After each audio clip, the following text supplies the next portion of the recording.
through words, through poems, through stories. But within words, within poetry, it just releases from me. It just comes naturally. And I find it very therapeutic. I suffer from a lot of mental health problems and care for people in my life. And I also got autism. I've been through addiction. So what I found is by doing the creative writing group, it stops me from going back to my addiction. And it heals my mental health problems. It gives me peace when I'm struggling. I have tasks to do at home that they give me, and when I'm feeling down and I'm feeling distressed, I get my writing out and I read what I've wrote. The light fades from the world. She has gone to dance among the stars. A force of nature, a flame too soon extinguished. A shadow fell in your absence. A river of tears floods the ground. Loved universally, omnipresent in powerful persuasion, invisible but felt in our hearts.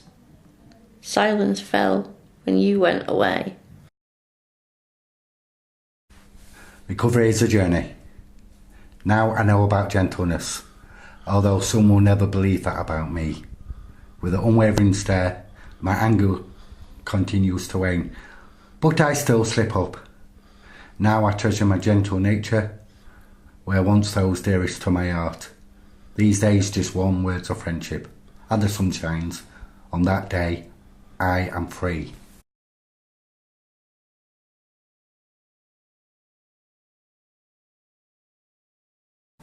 I was walking round town. This homeless person said to me, "Excuse me, sir." I said, "Okay, mate." He said to me, "Can I have a hot drink?" I said to him, "Okay, mate." I went to Greg's to get him a coffee. The cashier said to me, "This coffee costs £1.50. I bought the coffee. I walked out of the shop. I walked to a street to find the homeless person. Sat down on the bench.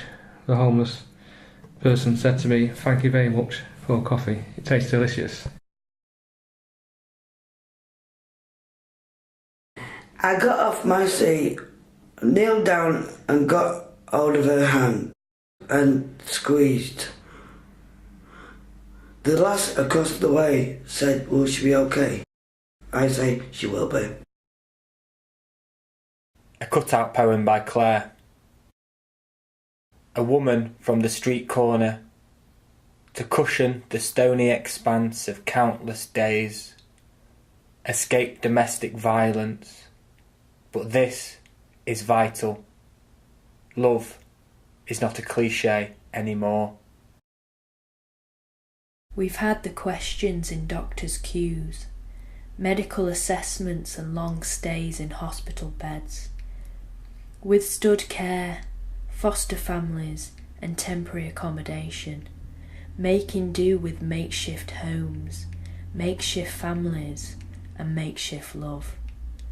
We took the labels they gave us, carried their weight, their rooted shame, anxiety, bipolar, OCD.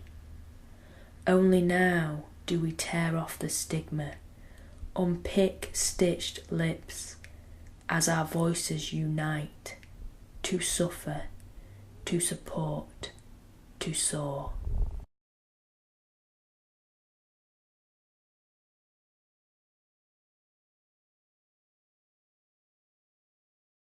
Three extra minutes of light tonight, but it's not always been this way. Gives me hope and I feel bright. Accepted or rejected, unsure of what they'll write. I woke up in the morning and cursed the day. 3 extra minutes of light tonight. The fear of the unknown drained my colour and I was white. My thoughts and my feelings I could not keep at bay. Gives me hope and I feel bright. Is it right that I have to prove that I'm ill? Is it right? I knelt down on my knee to pray. 3 extra minutes of light tonight. Repetition after repetition after repetition. My chest feels tight. The words wouldn't leave me what I needed to say. Gives me hope and I feel bright. I knew I was embroiled in a soul-destroying fight. My debt was torture that I needed to pay.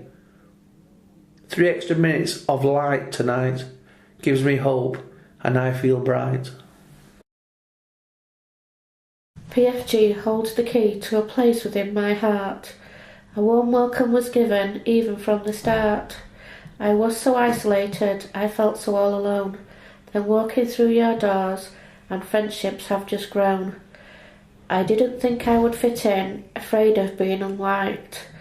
And now my second family, you fill me with delight.